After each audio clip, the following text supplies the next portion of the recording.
வணக்கம். நீங்கள் இணைந்து கொள்வது நியூஸ் போஸ்டின் இரவு 8 மணி பிரதான செய்தியுடன். உங்களுடன் இணைந்து கொள்ளும் நாம் தாரணி தங்கராஜா, சிசிரகுமார் கிருஷாந்த் ராஜ். இன்றைய விரிவான செய்திகளுக்கு செல்லும் முன்னர் முதலில் தலைப்புச் செய்திகள். அமைச்சரவை அனுமதியின்றிய கொழும்பு துறைமுக நகரின் நிர்மாண பணிகளுக்கு உடன்படிக்கை கைச்சாத்திடப்பட்டுள்ளதாக பிரதமர் பாராளுமன்றத்தில் தெரிவிப்பு. 3 மாத விடுமுறை தேவை என பாசில் ராஜபக்ச தரப்பினரால் பாராளுமன்றத்துக்கு அறிவிப்பு. தேர்தலுக்கு முன்னர் தேர்தல் முறையை மாற்றுங்கள், இல்லாவிடின் தேர்தலை பிற்போடுங்கள், மாதுலுவாவை சோபித்த தேரர் கோரிக்கை. காணாமல் போன தமது உறவுகளை கண்டுபிடித்து தருமாறு கோரி அம்பாறை திருக்கோயில் பகுதியில் ஆர்ப்பாட்டம். திருட்டு நடவடிக்கைகளில் ஈடுபட்ட முஸ்லிம் பாராளுமன்ற உறுப்பினர்கள் அரசாங்கத்திற்குள் இருப்பதாக முஜிபுர் ரஹ்மான் கருத்து. அமைச்சரவை அனுமதியின்றியே கொழும்பு துறைமுக நகரின் நிர்மாண பணிகளுக்கு உடன்படிக்கை கைச்சாத்திடப்பட்டுள்ளதாக பிரதமர் ரணில் விக்ரமசிங்க இன்று பாராளுமன்றத்தில் தெரிவித்தார். அந்த திட்டம் தொடர்பில் ஆராய்வதற்காக 8 பேரை கொண்ட குழு ஒன்று நியமிக்கப்பட்டுள்ளதாக அவர் கூறினார். ව්‍යාකෘති සඳහා ගිවිසුම් අත්සන් කළේ කැබිනට් අනුමතියකින් තොරවයි. පාරිසරික වාර්තාව ලබාගෙන තිබුණේ නැති බවට නැගුණු චෝදනාවන්ට அபிவிருத்தி திட்டம் குறித்த ஒப்பந்தத்தில் அமைச்சரவை அனுமதியின்றி கைச்சாத்திடப்பட்டுள்ளது. சூழலியல் பாதிப்புகள் குறித்து குற்றச்சாட்டுகளின் போது அதற்கு சரியான பதில் கிடைக்கவில்லை. அது தொடர்பில் நாம் ஆராய்ந்து பார்த்தோம். அப்போது இந்த அறிக்கையின் குறித்த சந்தேகம் எழுந்தது. அனைத்து விடயங்களையும் இந்த சபைக்கு மறைத்திருப்பது எமக்கு தெளிவாகியது. இது குறித்து விசேட குழு ஒன்றை நியமித்தேன். இந்த குழுவின் தலைவராக ஹரிச்சந்திர கோஸ்தா செயற்படுகின்றார். அந்த குழு அறிக்கை தொடர்பில் முழுமையாக ஆராய்ந்து தேவையான நடவடிக்கைகளை முன்னெடுக்க எனது தலைமையிலான அமைச்சரவை குழு ஒன்று அமைக்கப்பட்டுள்ளது. இந்த திட்டத்தை நிறுத்துவதற்கு இதுவரையும் தீர்மானம் எடுக்கவில்லை என்றும் அது குறித்து ஆராயப்படும் என்றும் அமைச்சரவை பேச்சாளர் டாக்டர் ராஜித சேனாரத்ன கூறினார். நாட்டுக்கு பாதிப்பான பரிந்துரைகள் இருப்பின் அதற்கு தேவையான நடவடிக்கைகளை எடுப்போம். நானும் ஜனாதிபதியும் சீன அரசாங்கத்துடன் கலந்துரையாடினோம். அப்போது ஊழல் இடம்பெற்றிருப்பின் அந்த நாட்டின் அரசு அதிகாரிகளோ நிறுவனங்களோ எதுவாக இருந்தாலும் அவர்களுக்கு மன்னிப்பு இல்லை என்று கூறினோம். ஊழல், திருட்டு போன்ற நடவடிக்கைகளால் இலங்கைக்கும் சீனாவுக்கும் இடையிலான நட்புறவுக்கு பங்கம் ஏற்பட இடமளிப்பதில்லை. முன்னாள் அமைச்சர் பெசில் ராஜபக்சவிற்கு 3 மாத கால விடுமுறை வழங்குமாறு இன்று பாராளுமன்றத்தில் வேண்டுகோள் விடுக்கப்பட்டது. எதிர்க்கட்சித் தலைவர் இந்த வேண்டுகோளை விடுத்த போது சபையில் அமளி துமளி ஏற்பட்டது. பெசில் ராஜபக்ச මහතාට 2015 පෙබරවාරි 18 වෙනි දින සිට මාස 3ක් තුළ පාර්ලිමේන්තුවේ රැස්වීමට නොපැමිණීමේ අවසර දී යුතුය මම යෝජනා කරමි. සභාව එකඟද? ඔහු අධ්‍යයන කටයුතු සඳහා ගොස් තිබෙනවාද? එහෙම නැත්නම් අසනීප කටයුතු හේතු කොටගෙනද? මේ පාර්ලිමේන්තුව දැනගන්න ඕන හොඳයි ගරු කතානායක අමාත්‍යවරු මාස 3-4 එන්නේ නැතුව ඔය එන්නේ නැහැ කියලා ලියුම් එවන්න බෑ. එන්නේ නැති හේතුව ගරු කතානායකතුමාටත් මේ පාර්ලිමේන්තුවට දැනුම් දිය යුතුයි. ඔව් ඒක නිවාසයකට ඔව් මොකද කියන්නේ? කාරණාවක් කියවන හොඳ තමයි. ඔව් යෝජනාව සභාව ඉදිරියේ තියෙනවා. එකඟ වීම හෝ නොවීම മന്ത്രിවරුන්ගේ සතු අයිතියක්. இந்தியாவிற்கு 4 நாள் உத்தியோக விஜயம் மேற்கொண்டிருந்த ஜனாதிபதி மைத்ரிபால சிறிசேன இன்று நாடு திரும்பினார். ஜனாதிபதி இன்று தாயகம் திரும்ப முன்னர் இந்தியாவின் திருப்பதிக்கு சென்று வழிபாடுகளில் ஈடுபட்டதாக ஜனாதிபதி ஊடக பிரிவு தெரிவித்தது. இந்தியாவுக்கு விஜயம் மேற்கொண்டிருந்த ஜனாதிபதி மைத்ரிபால சிறிசேன இந்தியாவின் பிரதமர் உள்ளிட்ட உயர்மட்ட அதிகாரிகள் பலரையும் சந்தித்து கலந்துரையாடியிருந்தார். நேற்று பிற்பகல் ஜனாதிபதி மைத்ரிபால சிறிசேன புத்தகயாவுக்கு சென்று வழிபாடுகளிலும் ஈடுபட்டார். காணாமற் போன தமது உறவுகளை கண்டுபிடித்து தருமாறு கோரி அம்பாறை திருக்கோயில் சந்தைக்கு முன்பாக கவனஈர்ப்பு போராட்டம் ஒன்று முன்னெடுக்கப்பட்டது. கடந்த காலங்களில் அம்பாறை மாவட்டத்தில் காணாமற் போனோரின் உறவினர்கள் இந்த கவனஈர்ப்பு போராட்டத்தில் கலந்து கொண்டனர். கடத்தப்பட்ட தமது உறவுகளை கண்டுபிடித்து தருமாறும் காணாமற் போனோர் தொடர்பான உண்மையினை வெளிப்படுத்துமாறும் கவனஈர்ப்பு போராட்டத்தில் கலந்து கொண்டவர்கள் கோரிக்கை விடுத்தனர். 2009 மாசம் 12ஆம் தேதி எங்களோட மன பிடிச்சி வந்து வீட்டுல 8 மணிக்கு ஆயுத குழுவோட பிடிச்சாங்க. ஆமிட்ட கொடுத்தாங்க பிள்ளையண்டு விசாரணை நடக்குதுன்னு சொன்னாங்க. இன்னும் தெரியும் எங்களோட பிள்ளைல வருது 17 வயது பிடிக்க கூட விடுவோம் சொன்னாங்க. எங்களோட பிள்ளைய ஐக்கிய மக்கள் சுதந்திர கூட்டமைப்பின் கிழக்கு மாகாண சபை உறுப்பினரான இனிய பாரதி என அழைக்கப்படும் கே புஷ்பகுமார் என்பவரை தமது உறவினர்களை கடத்திச் சென்றதாக ஆர்ப்பாட்டத்தில் ஈடுபட்டவர்கள் இதன்போது குற்றம் சாட்டினர். மீன்பிடிக்க சென்ற போது இனிய பாரதியினால் கடத்தி செல்லப்பட்டார். இனிய பாரதியிடம் நான் சென்ற போது இனிய பாரதி ராக்கள் எனக்கு தகாத வார்த்தையினால் ஏசுவார்கள், அடிக்க வருவார்கள். அப்படியெல்லாம் கஷ்டப்பட்டிருக்கேன். எனது கணவரை கேட்டு அவரிடம் எத்தனை தடவை நான் முறையிட்டு இருக்கேன். கூலி வேலை செய்துதான் எனது குடும்பம் வாழ்க்கை ஓட்டி கொண்டிருக்கிறது. இப்படியான நிலையில் எனது கணவர் இல்லை என்று சொன்னால் எனது 3 பிள்ளைகளின் நிலைமை என்ன? 2008 8ஆம் மாதம் 8ஆம் தெரியாது. வேலைக்கு போகிட்டு வந்தவர் என்ன புள்ள வீட்டை வரல. வீட்டை வரல நாங்க போவது பாடு மட்டும் பார்த்தோம். புள்ள வரல. அடுத்த நாள் இவனுக்கிட்ட ஓடி வந்தான். அவங்க நான் புள்ளைய கொண்டு வரல. திரும்ப தொடர்ந்து வேணும். கடைசியாக கூட புள்ள இங்கதான் அம்மா இருக்குது. கூட புள்ளைய கொண்டு வந்து வீட்டை 25 விடுவோம். இந்த கவனஈர்ப்பு போராட்டத்தில் தமிழ் தேசிய கூட்டமைப்பின் முன்னாள் பாராளுமன்ற உறுப்பினர் சந்திரநேரு சந்திரகாந்தன் உள்ளிட்ட அரசியல்வாதிகள் சிலரும் கலந்து கொண்டிருந்தனர்.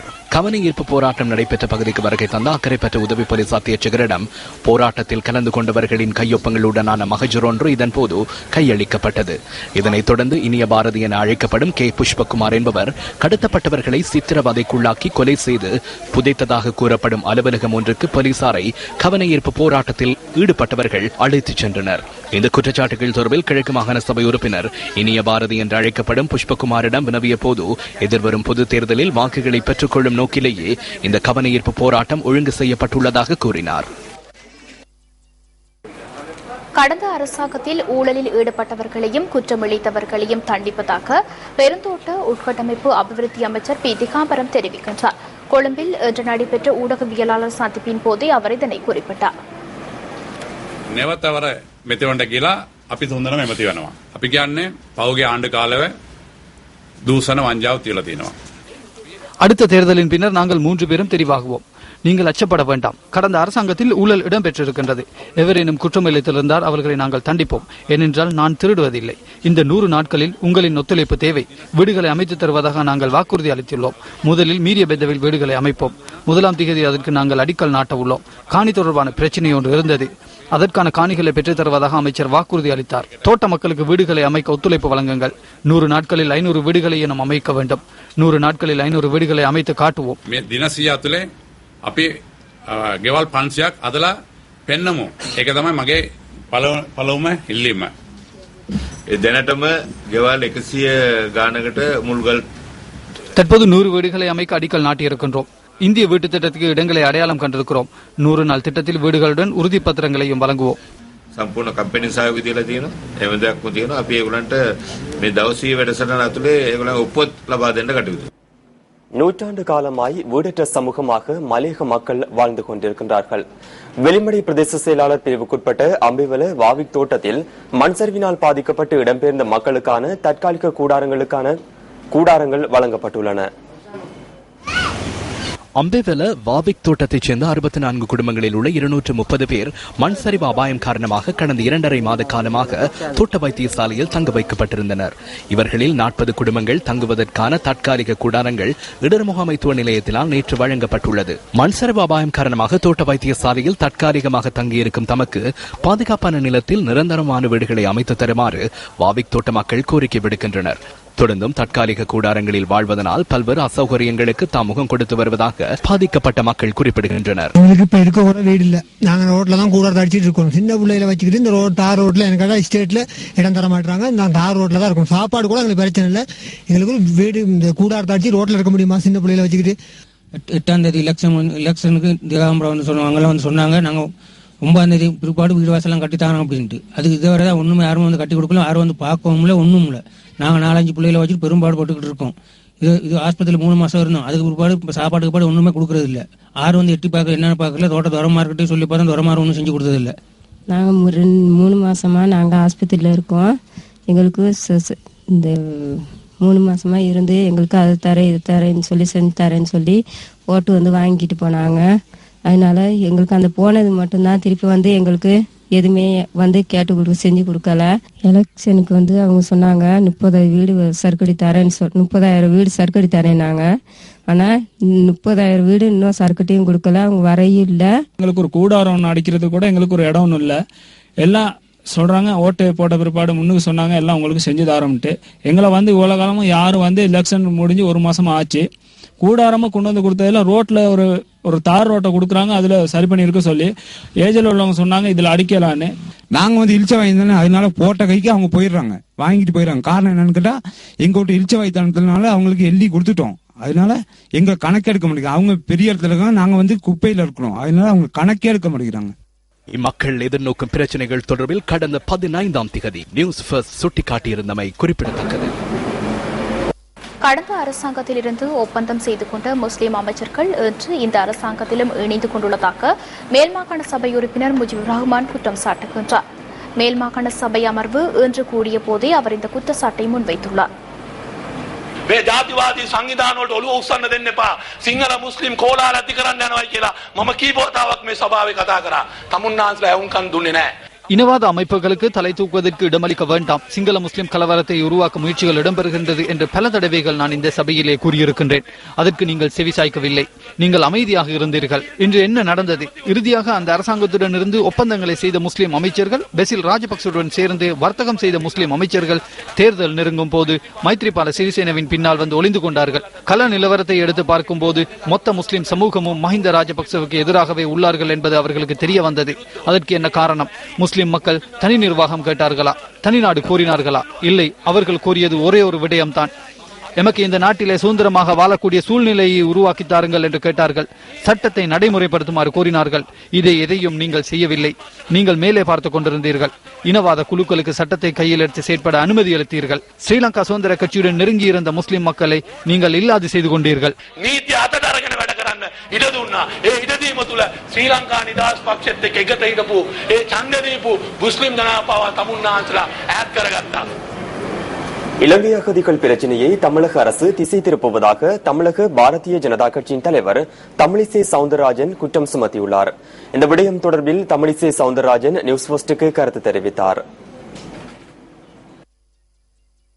நேற்றைய ஆளுநர் உரையில் தமிழக அரசு இங்கே வாழ்ந்து கொண்டிருக்கும் இலங்கை அகதி சகோதர சகோதரிகளை உடனே அனுப்பக்கூடாது அப்படின்னு ஒரு தீர்மானம் நிறைவேற்றியதற்கு பாரதிய ஜனதா கட்சியை பொறுத்தமட்டில் அவர்களின் உணர்வுகளை புரிந்து கொள்ளாமல் தன்னிச்சையாக நாமே முடிவை எடுக்கக்கூடாது என்ற ஒரு நிலைப்பாட்டை வலியுறுத்துவதற்காகத்தான் மத்திய அரசு இங்கே உள்ள பிரதிநிதிகளை அழைத்து முழுவதுமாக விசாரித்து பின்பு அவர்களை அனுப்பலாமா வேண்டாமா இந்த முடிவை எடுக்க வேண்டும் என்ற ஒரு நிலைப்பாட்டை ஜனநாயக முறைப்படி எடுத்திருந்தார்கள். ஆனால் மாநில அரசு நாங்கள் பிரதிநிதிகளை கூட அனுப்ப மாட்டோம் என்று சொல்வது சரியான அணுகுமுறையாக இருக்காது. தன்னிச்சையாக அவர்களை அனுப்பக்கூடாது என்ற முடிவை எடுப்பதும் அவர்கள் விருப்பம் என்ன என்று தெரியாமல் இருப்பதும் சரியல்ல என்பதுதான் பாரதிய ஜனதா கட்சி. கல்லுண்டாய் பகுதியில் மருத்துவ மனித கழிவு அல்லாத கழிவுகளை மாத்திரம் எதிர்வரும் 6 மாத கால பகுதிக்கு கொட்டுவதற்கு தீர்மானித்துள்ளதாக வடமாகாண விவசாய அமைச்சர் பொன்னுத்துரை ஐங்கரநேசன் தெரிவித்துள்ளார்.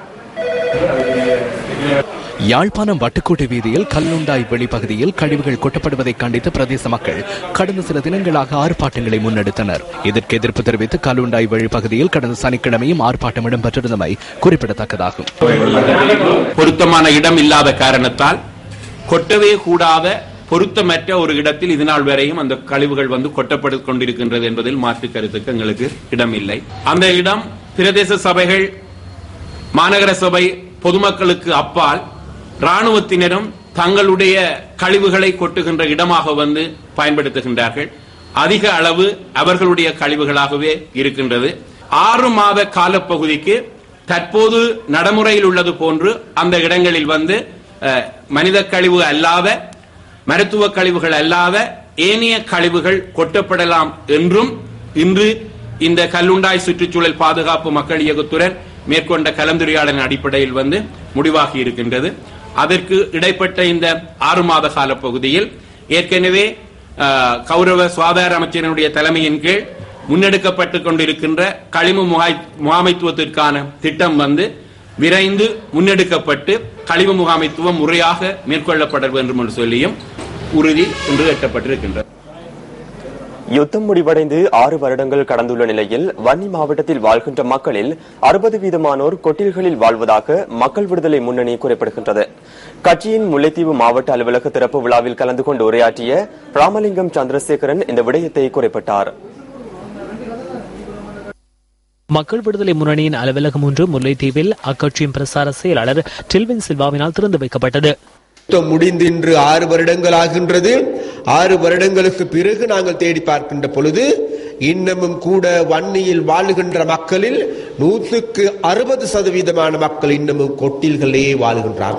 இன்று தமிழ் சமுதாயம் சந்திக்கின்ற அவலகரமான நிலைமை இதுவாகும். ஆனால் கடந்த 2009 ஆண்டு இந்த யுத்தம் முடிவுக்கு வந்ததன் பிறகு இலங்கையில் வாழுகின்ற, முல்லைத்தீவில் வாழுகின்ற, வன்னியில் வாழுகின்ற மக்களை மனிதர்களாக மதித்து செயல்படுவதற்கு இருந்த சூழலை ராஜபக்ச அவர்கள் உதாசீனம் செய்தார்கள்.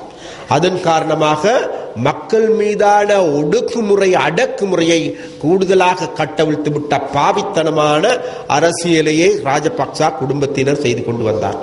இதன்போது மக்களை தடைபூட்டும் வகையிலான துண்டு பிரசுரங்களும் விநியோகிக்கப்பட்டன.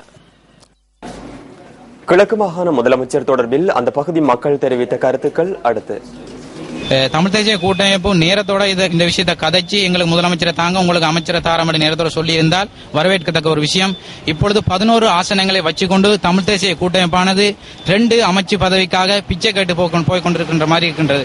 ஆகவே இதை வன்மையாக நான் கண்டிக்கின்றேன். இதில் நான் உடன்பாடு இல்லை என்று என்னுடைய மக்களும் தமிழ் மக்களாகிய கருத்தும் இதாக தான் இருக்கின்றது. தமிழ் தேசிய கூட்டமைப்பு 11 ஆசனங்களை வைத்துக் கொண்டு அமைச்சர் பதவிக்கும் உதவி தவிசாளர் பதவிக்காகவும் இருந்து கொண்டிருக்கு. ஆனால் 7 ஆசனங்களை வச்சுக்கொண்டு ஸ்ரீலங்கா முஸ்லிம் காங்கிரஸ் ஒரு ஆட்சி அமைத்துக் கொண்டிருக்கின்றது. இது அதாவது ஸ்ரீலங்கா முஸ்லிம் காங்கிரஸ் ஒரு நடந்த புத்திசாலித்தனத்தின் அளவுக்கு தமிழ் தேசிய கூட்டமைப்பு நடந்து கொண்டிருக்கா என்பது ஒரு தமிழ் மகனுடைய வினாக்குறி. அப்படி இல்லாம தமிழ் மக்கள் உரிமை ஒரு உரிய அளவில் கிடைக்கப்பட வேண்டும். தமிழ் தேசிய கூட்டமைப்பான 11 உறுப்பினர்களை வைத்துக் கொண்டு முதலமைச்சர் இன்னும் கிடைக்கவில்லை. அவர்களுக்கு அது காரணம் என்னவென்றால் தலைமைத்துவம் ஒரு முடிவினை அறிவிக்கிறார்கள். மாகாண சபை உறுப்பினர்களின் முடிவு வெவ்வேறாக காணப்படுகிறது. இதன் காரணமாக கட்சியில் உள்ள உள்பூசல்கள் காணப்படுகிறதா என்ற மக்களுக்குள்ளே வினா ஏற்படுகிறது. இது ஒரு கேலிக்கூத்தான ஒரு விடயமாக காணப்படுகிறது கிழக்கு மாகாண மட்டில். ஜெனரல் சரத் பொன்சேகாவிற்கு எதிராக ராணுவத்தை விட்டு சென்ற வீரர்களை அருகில் வைத்திருந்த குற்றச்சாட்டு தொடர்பில் தாக்கல் செய்யப்பட்ட வழக்கை தொடர்ந்தும் நடத்தி செல்வதா என்பது குறித்து அறிவிக்குமாறு கொழும்பு மேல் நீதிமன்றம் சட்டம் அதிபருக்கு இன்று உத்தரவிட்டது. இந்த வழக்கு இன்று விசாரணைக்கு எடுத்துக் கொள்ளப்பட்ட சந்தர்ப்பத்தில் சரத் பொன்சேகா சார்பில் ஆஜரான சட்டத்தரணிகள் இந்த முறைப்பாடு தொடர்பில் போதிய சாட்சியங்கள் இல்லை என கூறினர். அரசியல் லாபங்களுக்காக இந்த வழக்கு இதுவரை காலம் நடத்தப்பட்டதாக ஜெனரல் சரத் பொன்சேகா சார்பில் ஆஜரான சட்டத்தரணிகள் இன்று வழக்கு விசாரணையின் போது சுட்டிக்காட்டினர். 1ஆம் மற்றும் 2ஆம் பிரதிவாதிகள் சார்பில் சட்டமா அதிபருக்கு உத்தரவிடுவதற்கு பிரதிவாதிகள் எதிர்பார்ப்பதாக அவர்கள் நீதிமன்றத்தில் தெரிவித்தனர். சட்டமா அதிபரின் கண்காணிப்பின் பிரகாரம் வழக்கு விசாரணையை நடத்திச் செல்வதா என மார்ச் 4ஆம் தேதி அறிவிக்குமாறு நீதிமன்றம் உத்தரவிட்டது. எமக்கு நேர்ந்த அநீதியான நடவடிக்கைகளின் பெருவேற்றையை நாம் தொடர்ந்தும் எதிர்கொள்கின்றோம். தற்போது சட்டத்தின் மீது தலையீடு செய்வதில்லை. நாம் தவறு இழைத்தால் எமக்கு தண்டனை வழங்குங்கள். நாம் அச்சமடைய மாட்டோம். நாம் சட்டத்தை எதிர்கொள்வோம். எமக்கு எவ்வளவு விரைவில் நியாயம் கிடைக்கும் என நாம் எதிர்பார்த்து வருகின்றோம். தனது பாராளுமன்ற உறுப்புரிமை தொடர்பிலும் தற்போதைய நிலைமை தொடர்பிலும் சரத் பொன்சேகா இங்கு கருத்து தெரிவித்தார். 2-3 மாதங்களுக்காக பாராளுமன்ற உறுப்புரிமையை பெற்றுக் கொள்வதற்கு நான் விரும்பவில்லை. மஹிந்த ராஜபக்சவின் மோசமான ஆட்சியின் போதும் நான் பாராளுமன்ற உரிமைக்காக முழந்தாளிட தயாராக இருக்கவில்லை. அச்சமின்றி மீண்டும் நாம் தேர்தலில் போட்டியிடுவோம். இன்னும் 4-5 மாதங்களில் மக்களின் ஆசியுடன் பாராளுமன்றத்திற்குள் பிரவேசித்து மக்களுக்காக சேவையாற்றுவோம்.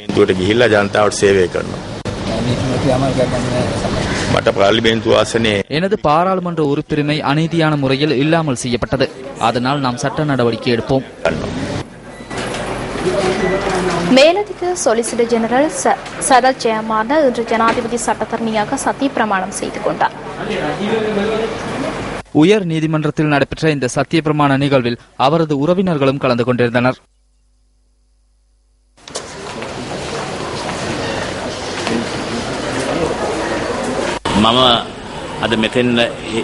நான் இந்த இடத்துக்கு வருவதற்கு சட்டமா அதிபர் திணைக்களம் வழங்கிய அதிக அளவிலான ஒத்துழைப்புகளை மறக்க முடியாது. அதனை வார்த்தைகளால் கூறி முடிக்க முடியாது.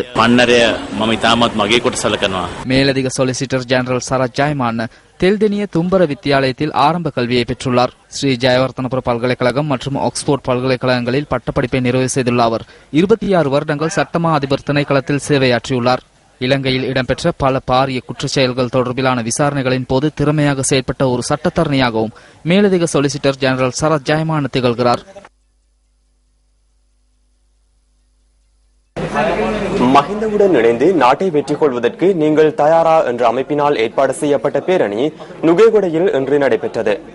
நுகேகொட ஆனந்த சமரகோன் மைதானத்தில் ஆரம்பமாகிய இந்த பேரணியில் தேசிய சுதந்திர முன்னணி, ஐக்கிய மக்கள் முன்னணி, தூய்மையான ஹெல உரிமைய மற்றும் ஜனநாயக இடதுசாரி முன்னணி உறுப்பினர்கள் கலந்து கொண்டனர். அத்துடன் விமல் வீரவங்ச, வாசுதேவ நாணயக்கார, தினேஷ் குணவர்தன மற்றும் உதய கமன்வில் ஆகியோரும் இந்த பேரணியில் இணைந்து கொண்டனர்.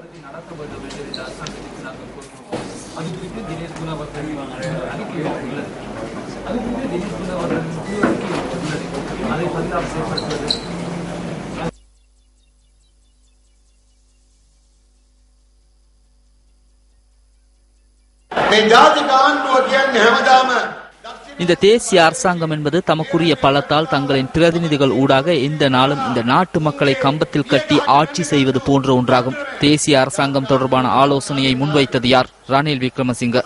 ஜனாதிபதி தேர்தலின் பின்னர் ஸ்ரீலங்கா சுதந்திர கட்சியின் உரிமையை அவரின் வேட்பாளருக்கு வழங்கினார். அதன் பின்னர் எமக்கு கார்களையும் எரிபொருளையும் அனுப்பினார். இதுவே தேசிய அரசாங்கத்தை அழைக்கும் வழிமுறையாகும். நிவாரணங்களை எமக்கு வழங்கியுள்ளனர். இவை தேர்தலுக்கான நடவடிக்கை என நாம் அனைவரும் அறிவோம். 10 நாட்களில் எமக்கு எதனை வழங்கினார்கள்? பாராளுமன்றத்தின் நிறைவேற்று அதிகாரத்தை பொறுப்பேற்றனர்.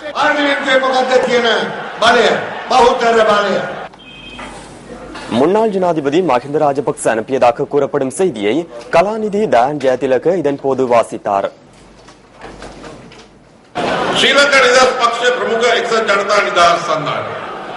ஸ்ரீலங்கா சுதந்திர கட்சியுடனான ஐக்கிய மக்கள் சுதந்திர கூட்டமைப்பு வயோதிபர்களின் கூட்டமைப்பு ஒன்ற அல்ல. இந்த நாட்டின் மீது அன்பு வைத்துள்ள மக்களே அதில் இணைந்துள்ளனர். தோல்வியடையாது அதிகாரத்தை இழந்துள்ள மக்களின் எதிர்பார்ப்பை பிரதிநிதித்துவப்படுத்தவும் அந்த எதிர்பார்ப்புகளை நிறைவேற்றவும் கூட்டமைப்பின் கட்சிகள் எடுக்கும் இந்த முயற்சிக்கு நான் வாழ்த்துக்களை தெரிவிக்கின்றேன்.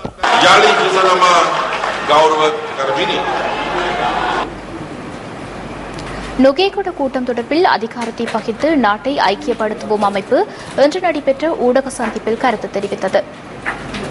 දියුගුණසේකර සහභාගී වෙන්නේ නැහැලු. මහින්ද රාජපක්ෂ සහභාගී වෙන්නේ නැහැලු. டியூகுணசேகர அதில் கலந்து கொள்வதில்லையாம். மஹிந்த ராஜபக்சவும் கலந்து கொள்வதில்லையாம். இதில் கலந்து கொள்ள வேண்டாம் என ஸ்ரீலங்கா சுதந்திர கட்சியின் அனைவருக்கும் கூறப்பட்டுள்ளது. இந்த ஐவரும் யார்? இந்த கூட்டத்தை யார் ஏற்பாடு செய்துள்ளது? தும்முள்ள விமால் வீரவங்சவும் இரவும் பகலும் இல்லாத கம்மன்பில, டியோ குணசேகர, திஸ்ஸ வித்தாரண மற்றும் வாசுதேவ நாணயக்கர் ஆகியோரே அவர்கள்.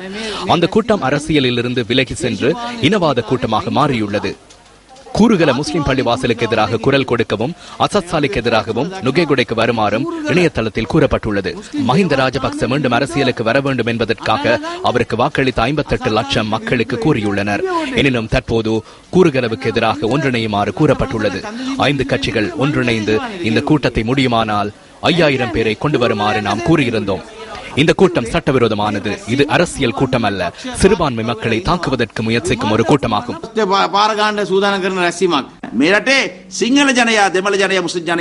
இந்த நாட்டின் சிங்கள, தமிழ், முஸ்லிம் உள்ளிட்ட அனைத்து இன மக்களும் ஒன்றிணைந்து இதனை நிறுத்த வேண்டும். அந்த காலம் தற்போது மலர்ந்திருப்பதாக நான் நினைக்கிறேன். இந்த முக்கிய சந்தர்ப்பத்தை எம்மால் வீணாக்க முடியாது. மஹிந்த ராஜபக்ச, விமல் வீரவங்ச, தினேஷ் குணவர்த்தன, உதயன் கம்மன்பில ஆகியோருக்கு அதிகாரம் தேவைப்படுமானால் இந்த நாட்டு மக்களின் எதிர்காலத்தை அளிக்க முடியாது. எமது நண்பரான வாசுதேவ நாணயக்கார அங்கு அமர்ந்துள்ளமை தொடர்பில் கவலை அடைகின்றோம். இலங்கை கிரிக்கெட் நிறுவனத்தின் தேர்தல் மற்றும் வருடாந்த பொதுக்கூட்டம் என்பன எதிர்வரும் ஏப்ரல் 30ஆம் தேதி நடைபெறும் என இலங்கை கிரிக்கெட் நிறுவனம் அறிக்கையொன்றின் மூலம் இன்று அறிவித்தது. கிரிக்கெட் நிறுவன தேர்தலை நடத்துமாறு நிறைவேற்றுக்குழு கோரியதற்கு அமைவாக விளையாட்டுத்துறை அமைச்சர் அதற்கு அனுமதி அளித்ததாக அந்த அறிக்கையில் தெரிவிக்கப்பட்டுள்ளது. இதேவேளை 11வது உலகக்கிண்ண கிரிக்கெட் தொடரின் ஏ குழுவுக்கான இன்றைய போட்டியில் ஆப்கானிஸ்தானை 105 ஓட்டங்களால் பங்களாதேஷ் வெற்றி கொண்டது. போட்டியில் பங்களாதேஷ் நிர்ணயித்த 268 ஓட்டங்களை நோக்கி பதிலெடுத்து ஆடிய ஆப்கானிஸ்தான் 162 ஓட்டங்களுக்கு சகல விக்கெட்டுகளையும் இழந்தது.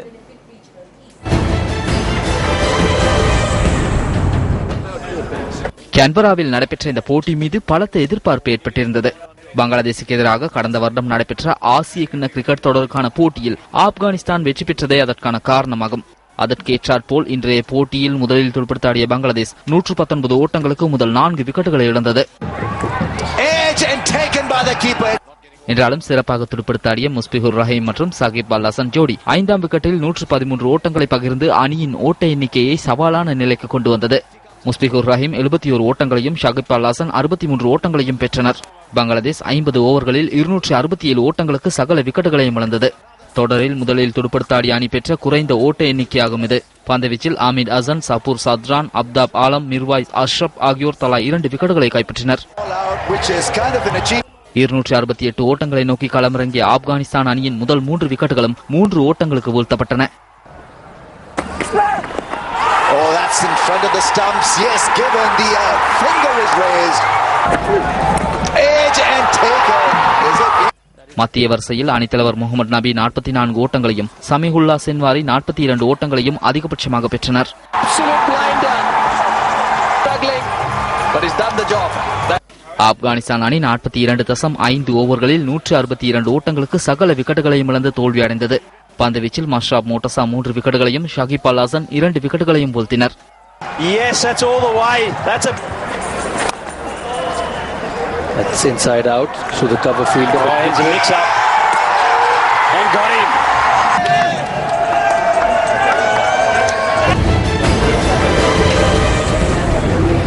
மேலும் சில உள்நாட்டுச் செய்திகள். ஐநா மனித உரிமைகள் ஆணைக்குழுவின் விசாரணை அறிக்கை பிற்போடப்பட்டமை குறித்து சர்வதேச நாடுகளின் கவனம் இலங்கையின் பக்கம் திரும்பியுள்ளது. நியூஸ் ஃபர்ஸ்ட் அறிக்கை பிற்போடப்பட்டமை குறித்து சாதக பாதக விடயங்களை ஆராய்ந்து வருகின்றது. கடந்த மார்ச் மாதம் அமெரிக்காவினால் ஐக்கிய நாடுகளில் கொண்டுவரப்பட்ட தீர்மானத்தில் மனித உரிமை ஆணையாளரை இலங்கையில் நடந்ததாக கூறப்படும் போர்க்குற்றங்கள் தொடர்பில் விசாரித்து அறிக்கை தாக்கல் செய்யும்படி உத்தரவிட்டிருந்தது. அப்போதைய ஆணையாளர் நவநீதம் பிள்ளைக்கு அடுத்து அப்பதவியேற்ற இளவரசர் சையத் ராத் அல் ஹுசைன் அடுத்த மாதம் அறிக்கை தாக்கல் செய்யப்படும் என கூறியிருந்தார். கடந்த ஜனவரி மாதம் புதிய அரசாங்கம் பதவியேற்றவுடன் அமெரிக்காவின் துணை ராஜாங்க செயலாளர் நிஷா பிஸ்வால் மற்றும் பிரித்தானிய வெளிவிவகார மற்றும் பொதுநலவாய அமைச்சர் ஹூகோ ஸ்வேர் நாட்டிற்கு வருகை தந்து புதிய அரசாங்கத்தை வரவேற்பதாகவும் மத நல்லிணக்கத்தை முன்னெடுப்பதற்கு நம்பிக்கை வெளியிடுவதாகவும் கூறியிருந்தனர். கடந்த திங்கட்கிழமை சையத் அல் ஹுசைன் ஐக்கிய நாடுகளின் மனித உரிமைகள் ஆணைக்குழுவின் தலைவருக்கு எழுதிய கடிதத்தில் இலங்கை மீதான போர்க்குற்ற விசாரணை அறிக்கையை இலங்கை அரசாங்கம் கேட்டுக்கொண்டமைக்காமைய பிற்போடுமாறு கோரிக்கை விடுத்திருந்தார். இதேவேளை இது இலங்கைக்கு கிடைத்த வெற்றி என்றும் உள்ளக விசாரணையை அரசாங்கம் மேற்கொள்ளும் எனவும் அமைச்சரவை பேச்சாளர் ராஜித் சேனாரத்ன கூறினார். இந்த கால அவகாசம் தரப்பட்டது மாபெரும் வெற்றி. நாங்கள் எப்போதுமே கூறியிருந்தோம், தேர்தல் அறிக்கையிலும் கூறியிருந்தோம், சர்வதேச விசாரணைக்கு எதிர்ப்பு தெரிவிப்பதாக. உள்ளக விசாரணையை சர்வதேச தளத்தில் நாங்கள் மேற்கொள்வோம்.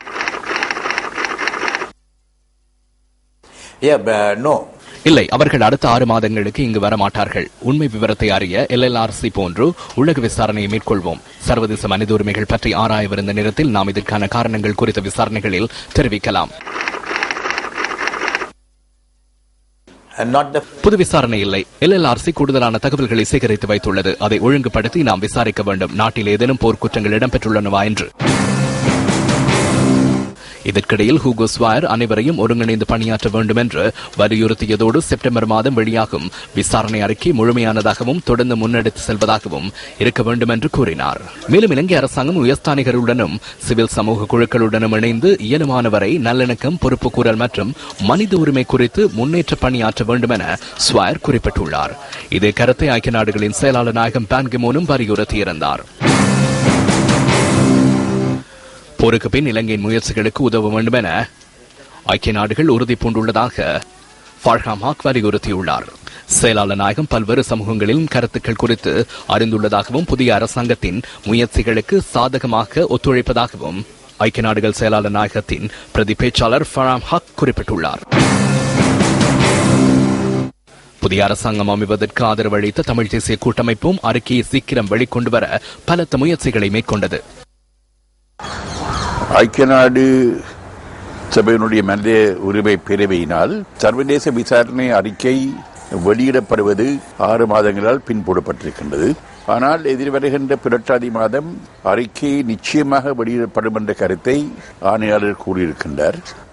புதிய இலங்கை அரசாங்கத்தினுடைய செயல்பாடுகள் முந்தைய அரசாங்கத்தையும் பார்க்க வித்தியாசமாக இருக்கின்ற காரணத்தின் நிமித்தமும் புதிய அரசாங்கம் தங்களுடைய ஒத்துழைக்க தயாராக இருக்கின்ற காரணத்தின் நிமித்தமும் தங்களுடைய விசாரணைகளின் மூலமாக அறிக்கையை மேலும் பலப்படுத்துவதற்கு இடம் உண்டு என்பதையும் அவர்கள் கூறியிருக்கின்றார்கள். அறிக்கை பின்போடுவதை நாங்கள் அறிந்த வகையில் இந்த பேரணியை முன்மொழிந்த முக்கியமான நாடுகளாகிய அமெரிக்காவும் ஐக்கிய ராஜ்யமும் ஆதரித்திருக்கின்றார்கள். அது இலங்கை அரசினுடைய வேண்டுகோளாக இருந்திருக்கின்றது. நாங்கள் சில வாரங்களுக்கு முன்பதாக அறிக்கை வெளிவர வேண்டும் என்ற கருத்தை ஒரு கடிதம் மூலமாக ஆணையாளருக்கு நாங்கள் தெரிவித்திருந்தோம். ஆணையாளர் எல்லாவற்றையும் கருதி ஒரு முடிவெடுத்திருக்கின்றார். விசேஷமாக கவனிக்க வேண்டிய என்ன ஒரு விடயம் என்னவென்றால், இந்த விசாரணைக்கு நியமிக்கப்பட்ட 3 அடங்கிய நிபுணர் குழு அவர்களும் இந்த அறிக்கை பின்போடுவதை ஆதரித்திருக்கின்றார்கள். ஒட்டுமொத்தமாக இந்த விசாரணையோடு சம்பந்தப்பட்ட முக்கியஸ்தர்கள் அத்தனை பேரும் இந்த கருமத்தில் ஒருமித்த கருத்தை எடுத்திருக்கின்றார்கள். அதனால் நாங்கள் தொடர்ந்து இதை என்ன விதமாக கையாளலாம், அவருடைய வாக்குறுதிகள் நிறைவேற்றப்பட வேண்டும், அறிக்கை வெளிவர வேண்டும் என்ற அடிப்படையில் அதை உறுதி செய்வதற்கு நாங்கள் என்ன விதமாக செயல்பட வேண்டும் என்பதை பற்றி நாங்கள் சிந்திக்க வேண்டிய ஒரு தேவை இருக்கின்றது. ஐக்கிய நாடு சபையோடையோ அல்லது மனித உரிமை பேரவையுடையோ நாங்கள் ஒரு கருத்து வேறுபாடை இந்த விடயம் சம்பந்தமாக எங்களுடைய கருத்து என்ன விதமாக இருந்தாலும் கூட உருவாக்கிக் கொள்ள வேண்டிய தேவை இல்லை. நாங்கள் ஒத்துழைத்து கருமத்தை முன்னெடுக்க வேண்டும் என்று நான் கருதுகின்றேன். ஐக்கிய நாடுகள் மனித உரிமை மீதான விசாரணை அறிக்கை பிற்போடப்பட்டமை இலங்கைக்கு வெற்றியும் அல்ல தோல்வியும் அல்ல என கற்றுக்கொண்ட பாடங்கள் மற்றும் நல்லிணக்க ஆணைக்குழுவின் பரிந்துரைகளை அமுல்படுத்துவது தொடர்பான கண்காணிப்பாளர் குறிப்பிட்டுள்ளார். இந்த கால அவகாசத்தை உயர்ஸ்தானிகர் மேலும் விவரங்களை சேகரித்து இந்த அறிக்கையில் சேர்ப்பார் என நான் நினைக்கிறேன். அதனால் வெற்றி தோல்வி என கூற முடியாது. அதனால் இது இருபக்க வெற்றி என்றே கூறலாம். இதில் என்னவென்றால் கடந்த காலங்களில் அரசாங்கம் செய்த உறுதிமொழிகளில் இணக்கமும் நம்பிக்கையும் காட்ட வேண்டும் என்பதே கூறுகிறது.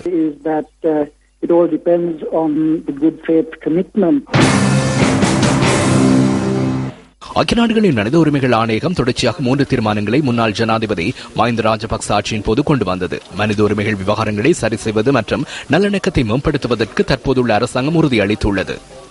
அடுத்த 6 மாத காலத்தின் பின் பல கேள்விகளுக்கு இதற்கான விடைகள் கிடைக்கும். தேர்தலுக்கு முன்னர் தேர்தல் முறையை மாற்ற வேண்டும் என நியாயமான சமூகத்திற்கான மக்கள் அமைப்பு தெரிவிக்கின்றது. ප්‍රධානම වෙනසක් තමයි මැතිවරණ ක්‍රමේ වෙනස් කළ යුතුයි කියන එක. தேர்தல் முறை மாற்றப்பட வேண்டும். அடுத்த பொது தேர்தலை புதிய தேர்தல் முறையொன்றை அறிமுகப்படுத்தி நடத்த வேண்டும் என்று இந்த அரசாங்கத்திற்கு நாங்கள் கூறுகின்றோம். அது குறித்து தினேஷ் குணவர்தனவின் குழு அறிக்கை ஒன்று உள்ளது.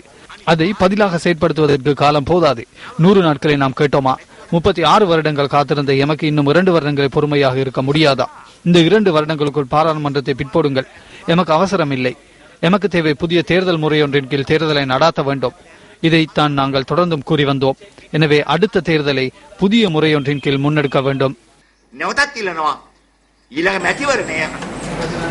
இத்துடன் நியூஸ் போஸ்டின் இரவு 8 மணி பிரதான செய்தி நிறைவு பெறுகின்றது. வணக்கம்.